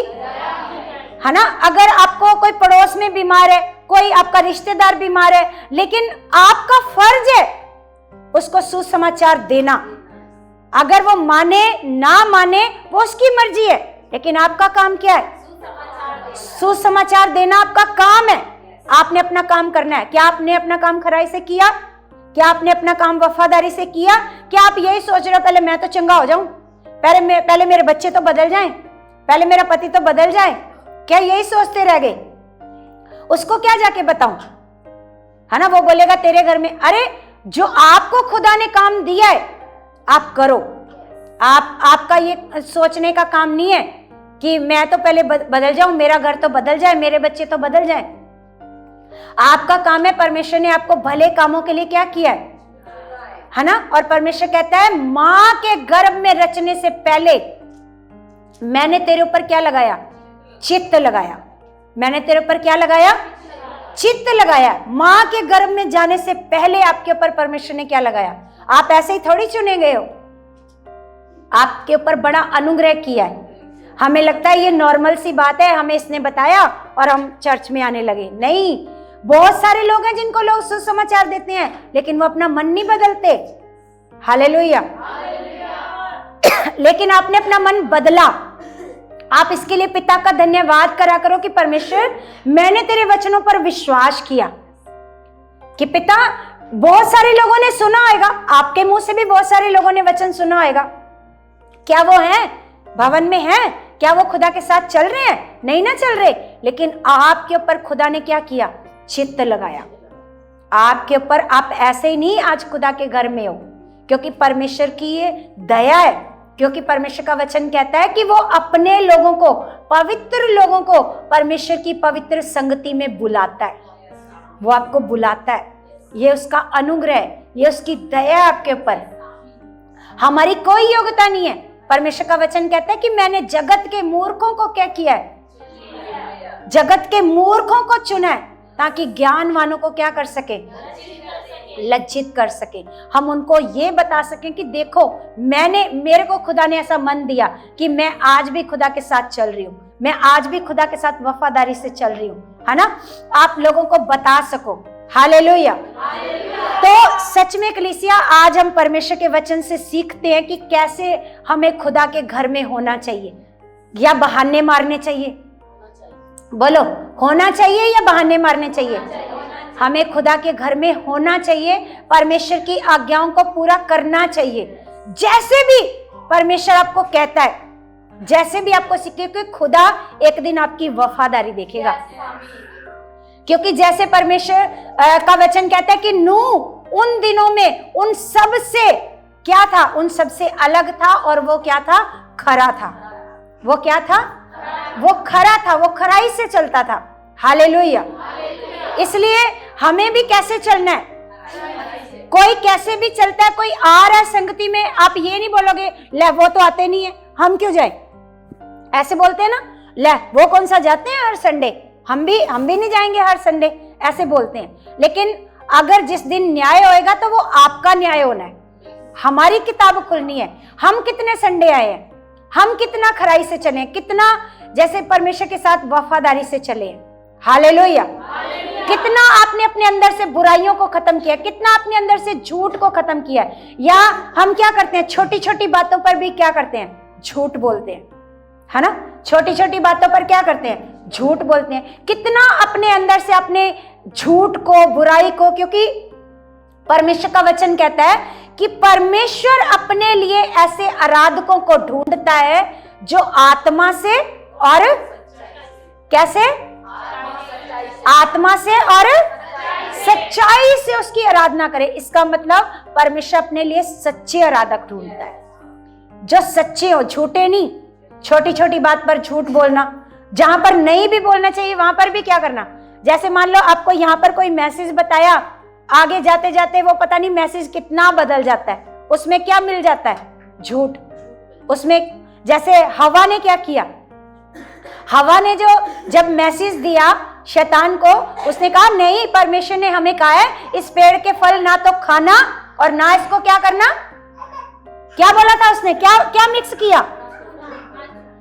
आप कहां हो, यहीं पर हो, सारे यहीं पर हो क्या, घर चले गए। हालेलुया। तो क्या मिक्स करा उसने, क्या क्या झूठ मिक्स करा। उसने बोला ना तो हमें परमेश्वर ने कहा है ना तो इसको फल को खाना और ना इसको क्या करना, छूना। ये मतलब यहां पर बोलने की जरूरत नहीं थी हवा को झूठ, वो साफ साफ बोल सकती थी। लेकिन हम भी कई बार क्या करते हैं, सूट लाए 1000 का लेकिन बताते कितने का है, 1500 का लाई हूं, है ना। झूठ बोलते हैं, जबकि हमें वहां पर बोलने की जरूरत नहीं है ना। मतलब कुछ भी हमें जहां पर नहीं भी जरूरत होती है, हम वहां पर भी क्या है, झूठे हैं। तो परमेश्वर तो अपने लिए कैसे आराधक ढूंढता है, बोलो कैसे, सच्चे आराधक ढूंढता है। वो अभी भी आज वो ढूंढ रहा है अपने लिए जो आत्मा से और सच्चाई से उसकी क्या करें, आराधना करें।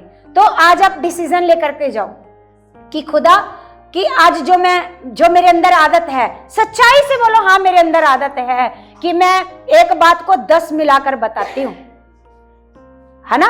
तो परमेश्वर के आगे रखो उस आदत को कि नहीं परमेश्वर जी, आप इस आदत को मेरे अंदर से क्या कर चुके हो पिता, इस बुराई को, जो बातें, जो चीजें आपको मेरे जीवन में पसंद नहीं है पिता, अनाज्ञाकारिता पसंद नहीं है परमेश्वर, वो आप मेरे जीवन से खत्म कर चुके हो।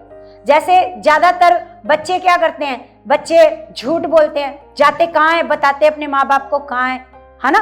तो ये झूठ है, ये एक पाप है ना। और माँ बाप भी झूठ बोलते हैं अपने बच्चों से, है ना। बहुत सारी बातों में झूठ बोलते हैं। लेकिन हमें भी क्या करना है, हमें आज डिसीजन लेना है कि खुदा अगर मेरे अंदर ये झूठ रहा तो अब कभी भी मैं आपके आराधकों में शामिल, बोलो हम हो पाएंगे।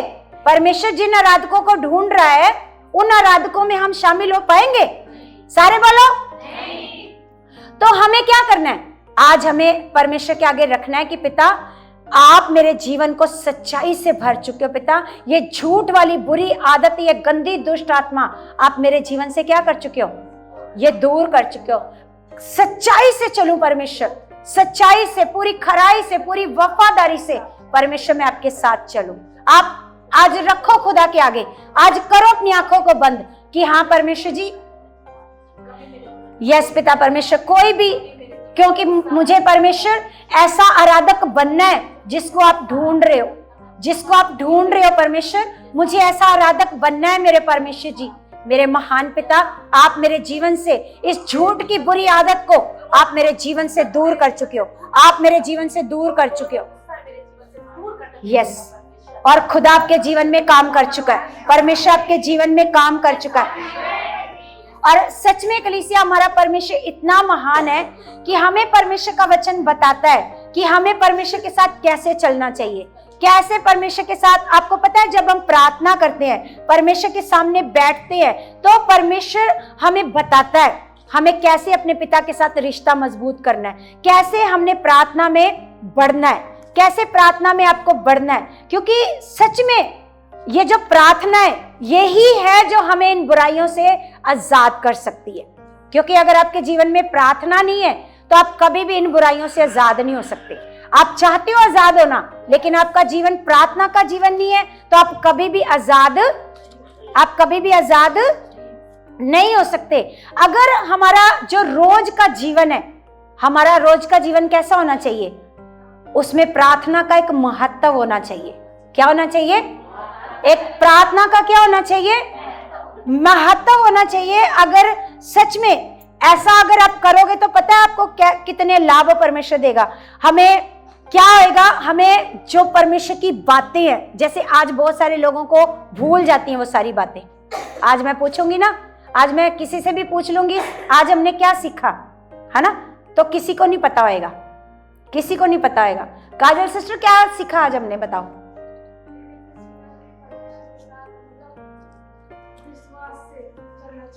हाँ, और विश्वास से चलना चाहिए, और खरा, है ना। और जैसे मान लो कईयों के दिमाग से स्किप हो जाती ना वो सारी बातें, तो प्रार्थना क्या करती है, प्रार्थना उन बातों को फिर से क्या करती है, आपके दिमाग में केंद्रित, मतलब इकट्ठा करती है। वो सारी बातें फिर आपके दिमाग में फिर से याद होनी शुरू हो जाती हैं कि हमने क्या सीखा है। और प्रार्थना हमारे जीवन में क्या करती है कि जब हम अंधकार वाले रास्ते पर चलते हैं, जैसे हमें लगता है कि अब हमें आगे कुछ नजर नहीं आ रहा, उसमें हमें आशावान बनाती है। क्या बनाती है? अंधकार वाले रास्ते में हमें क्या बनाती है? वो आशा देती है प्रार्थना। अगर आप प्रार्थना नहीं करोगे तो उसी अंधकार में नष्ट हो जाओगे, उसी अंधकार में क्या हो जाओगे। अगर मान लो आपके जीवन में कोई हालात आया, किसी प्रकार की परेशानी आई, तो आप उसी अंधकार में क्या हो जाओगे। अगर आपका प्रार्थना का जीवन नहीं है, तो अंधकार में कभी भी आपको नई आशा नहीं मिलेगी। आपको नई आशा कैसे मिलेगी? प्रार्थना से। हालेलुया। और प्रार्थना क्या करती है? हमें गहराई से परमेश्वर के साथ जुड़ने में क्या करती है? मदद करती है ना। जैसे मान लो आज आप प्रार्थना करने बैठे हो, लेकिन आज आपका इतना गहरा मन नहीं लगा, आज नहीं लगा, लेकिन अगर आप लगातार प्रार्थना करते जाओगे तो फिर क्या हो जाएगा? एक गहरा मन, एक गहरा रिश्ता आपका परमेश्वर के साथ हो जाएगा। आप देखते होगे, आप प्रार्थना तो करते हो, लेकिन गहराई वाला मन आपका नहीं लगता। बोलो, नहीं ना लगता, गहरा रिश्ता नहीं बनता। एक गहरा जो मन परमेश्वर के साथ लगना चाहिए वो नहीं होता। लेकिन अगर आप कंटिन्यू प्रार्थना को जारी रखोगे तो फिर क्या हो जाएगा? वो गहरा रिश्ता आपका परमेश्वर के साथ हो जाएगा। ये प्रार्थना क्या करती है? आपकी मदद करती है। हालेलुया। और प्रार्थना क्या करती है? प्रार्थना कठिन परिस्थितियों में, बुरे हालातों में, उसमें से निकलने में आपकी क्या करती है? जो कोई मान लो कठिन परिस्थितियों में फंस चुका है, लेकिन अगर उसका प्रार्थना का जीवन है, जैसे हम दाऊद के जीवन को देखते हैं, कितने बड़े पाप में फंस गया, बोलो, लेकिन वो कैसे निकला, वो कैसे परमेश्वर ने उसको क्षमा किया, और कैसे उसी बेटे को जो बेतशेबा से ही पैदा हुआ था, है ना, जब तक वो पाप में था तो अब उसका पहला बेटा मर जाता है, लेकिन उसी जब वो फिर से परमेश्वर के साथ अपने रिश्ते को क्या करता है? मजबूत करता है, तो उसी बेतशेबा के बेटे को परमेश्वर राजा बनाता है, जो सुलेमान बनता है। हालेलुया। इसका मतलब परमेश्वर ने दाऊद को क्या कर दिया? क्या कर दिया? दाऊद को माफ किया। और ये माफी आसानी से नहीं मिली। इतना बड़ा पाप जो उसने किया, ये आसानी से माफी नहीं मिली। वो कितना रोया परमेश्वर के आगे। लेकिन अगर हम गलतियां कुछ करते हैं तो हम बिल्कुल भी खुदा के आगे नहीं जाते, बिल्कुल भी अपनी गलतियों को परमेश्वर के आगे नहीं रखते। हमें उन गलतियों को, जो हमने गुनाह किए होते हैं, पाप किए होते हैं, गलतियां की हैं, खुदा ये मेरे जीवन से दूर हो, मैंने गलती कर दी, परमेश्वर आप मेरे को क्षमा करो। अगर आप लगातार उन गलतियों को परमेश्वर के आगे रखते हो तो ये परिस्थितियां भी आपका क्या करती हैं, आपके रिश्ते को परमेश्वर के साथ क्या करती हैं। हालेलुया, ऊंची आवाज में बोलो। आज आपको समझ में आ रही बातें? तो आगे प्रार्थना क्या करती है, आगे प्रार्थना क्या करती है, आपको जो भावनाएं आपके मन में उठती हैं, कई बहुत सारी भावनाएं, जैसे मान लो आपको संगति में भी आना है और आपके घर में रिश्तेदार का खास कोई रिश्तेदार है, फंक्शन भी है, ये भावनाएं, ये क्या है, उठ रही है ना। भावनाएं कह रही है नहीं देख तेरे को वहां जाना चाहिए, शादी में जाना चाहिए, पार्टी में जाना चाहिए, है ना। कोई बात नहीं, फिर क्या हो गया, संगति में तो तू हर संडे जाता ही है। ये जो भावनाओं को क्या करती है, कंट्रोल करने में प्रार्थना क्या करती है। हालेलुया। अगर आपका प्रार्थना का जीवन है तो आप परमेश्वर को चुनोगे, अगर आपका प्रार्थना का जीवन नहीं है तो आप संसार को चुनोगे। हालेलुया। किसको चुनोगे? क्योंकि परमेश्वर का वचन हमें बताता है कोई भी व्यक्ति दो स्वामियों की सेवा, एक से अगर वो मिला रहेगा तो दूसरे से क्या करेगा, बैर करेगा। अगर आप संसार में जाकर मिल जाते हो तो परमेश्वर के आप बैरी बन जाते हो, आप परमेश्वर से बैर करने वाले बन जाते हो अगर आप संसार में जाकर मिलते हो। जैसे बहुत सारे लोग, बहुत सारी औरतों की आदत होती है, वो गप्पे बहुत लड़ाती हैं, बाहर औरतें मिल जाती हैं, बहुत सारी बातें करती हैं, जैसी वो बातें करती है वैसे आत्मिक औरत भी क्या करती है, बातें करती है। तो जब आप संसार में मिल गए, उनके जैसी बातें करने लग जाते हो, फिर आप आत्मिक नहीं हो, फिर आप परमेश्वर के बैरी हो। हालेलुया। तो आगे प्रार्थना क्या करती है, प्रार्थना हमें शांति देने में मदद करती है, हमारे मनों में शांति आती है प्रार्थना के द्वारा। क्या आती है, क्या आती है, शांति आती है। जब हम हमारा जीवन प्रार्थना का जीवन होएगा, फिर आप जल्दी से बेचैन नहीं होगे। जल्दी से किसी का कोई समाचार सुना या कोई बात सुन ली तो आपका मन कैसे हो जाता है, बेचैन, है ना। तो फिर आप बेचैन नहीं होगे जब आपका जीवन प्रार्थना का जीवन होएगा, फिर आपके मन में शांति बनी रहेगी। कोई बात नहीं, मेरा परमेश्वर है, वो अपने आप देख लेगा, वो मेरी चिंता खुद कर लेगा। हालेलुया। तो प्रार्थना क्या मदद करती है, आपको शांति देने में क्या करती है, मदद करती है, और परमेश्वर के साथ आपका रिश्ता मजबूत करती है प्रार्थना। हालेलुया। परमेश्वर के साथ क्या होता है, आपका रिश्ता मजबूत होता है। और प्रार्थना क्या करती है, हमें दयालु बनने में मदद करती है। आप दयालु बनते हो, क्या बनते हो, क्योंकि हमारे मन में कई बार दया नहीं आती, मन हमारा कठोर होता है। कोई जा रहा होता है, मान लो किसी को कोई चीज की जरूरत होती है, हमारे मन में दया नहीं आती, हमारा मन क्या रहता है, कठोर, हम उसकी मदद नहीं करते, हम उसकी सहायता नहीं करते। जैसे हम देखते हैं कि जब एक घायल व्यक्ति पड़ा था, उसके पास से सारे आराधनालय के सरदार गए, सारे चले गए, लेकिन एक कौन सा व्यक्ति था, वो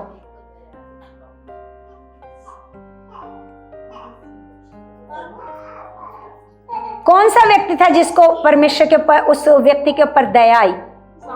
सामरी। कौन था वो? सामरी। जबकि वो परमेश्वर को मानने वाला भी नहीं था, उस व्यक्ति को उसके ऊपर क्या आई, वो उसको उठाकर लेकर जाता है, उसके घाव पर क्या बांधता है, पट्टी बांधता है, उसका इलाज करवाता है। हालेलुया। जब आप प्रार्थना का जीवन रखते हो अपने अंदर, जब आप रोज रेगुलर प्रार्थना करते हो, तो प्रार्थना आपको दयालु बनने में क्या करती है, मदद। क्योंकि जब आप दयालु होगे तभी परमेश्वर आप पर दया करेगा। हालेलुया।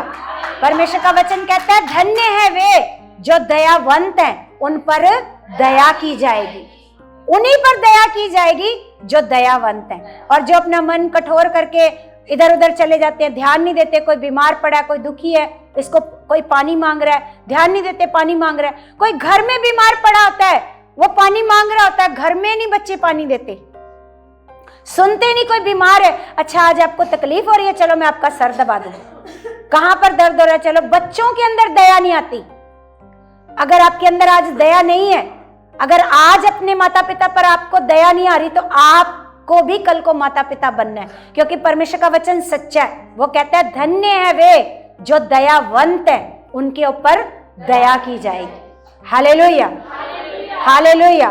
और प्रार्थना क्या करती है, हमारे मन के गंदे विचारों को साफ करती है। हालेलुया। क्या करती है प्रार्थना?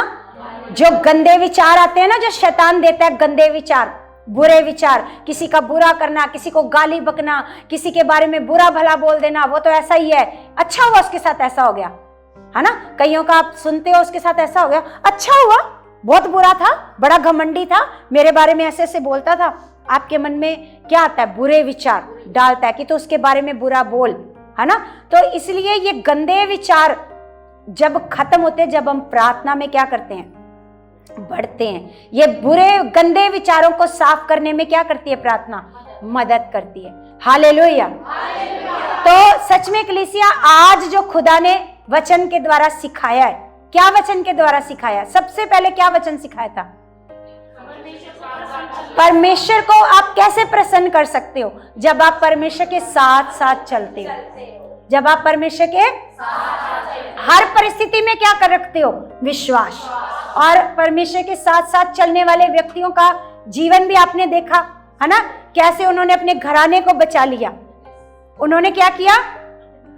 अपने परिवार को। हम देखते हैं अब्राहम के विश्वास करने के द्वारा लिखा, परमेश्वर ने उसको आशीष दी कि मैं तेरे वंश को बहुत ही, सोच के देखो, अगर अब्राहम परमेश्वर के साथ खड़ा था तो उसका वंश पृथ्वी के ऊपर बहुत बड़ा। Hallelujah, hallelujah. अब्राहम से एक ही बेटा हुआ, इसहाक, लेकिन उसका वंश कितना हुआ? उसके वंश के द्वारा 12 गोत्र बन गए। कितने गोत्र बन गए? सोच के देखो, ये किसका वंश था? अब्राहम का। और परमेश्वर ने कहा मैं तेरे वंश को बहुत ही बढ़ाऊंगा। परमेश्वर आपके वंश को बढ़ाएगा जब आप खुदा के साथ क्या रहोगे? खरे रहोगे, वफादार रहोगे, खराई से चलोगे और खुदा के साथ साथ चलोगे। हालेलुया। तो आज सब अपनी आंखों को बंद करो और आज हम प्रार्थना करते हैं। आज हम प्रार्थना करते हैं कि यस परमेश्वर, ये सारे तेरे बच्चे हैं पिता, मेरे पिता परमेश्वर, मैं इनको तेरे हाथों में सौंप देती हूँ मेरे परमेश्वर। सामर्थी पिता परमेश्वर, यस, जो खराई से चलना चाहते हैं वो अपने हाथों को ऊंचा उठा लो। जो आज खुदा के साथ खराई से चलना चाहते हैं अपने हाथों को ऊंचा उठा लो, और जो नहीं चलना चाहते वो नीचा ही रखना। ऊंचा उठाने को कहा है मैंने, और ऊंचा उठाओ, और ऊंचा उठाओ। यस मेरे जिंदा खुदा, सामर्थी परमेश्वर, आज तेरा आत्मा इनके जीवनों में काम करे खुदा। ये पिता, जैसे परमेश्वर हम नूह को देखते हैं, अब्राहम को देखते हैं, हनोक को देखते हैं पिता परमेश्वर, एलीशिबा को देखते हैं, वो आपके साथ साथ चले पिता। ऐसे ये भी तेरे बच्चे परमेश्वर, मैं इनके लिए मांगती हूँ मेरे खुदा, ये आपके साथ साथ चले परमेश्वर। कोई भी परिस्थिति, कोई भी हालात हो खुदावन, ये अपने परिवार को बचाने वाले बने परमेश्वर। ये संसार के जैसे उनको देखकर पाप ना करें खुदावन। पिता आपके साथ खराई से चले, आपके साथ वफादारी से चले पिता। आज बड़ा परिवर्तन इनके अंदर आ चुका है पिता, ये सच्चाई से चलने वाले बन चुके हैं यीशु मसीह के नाम से। आमीन।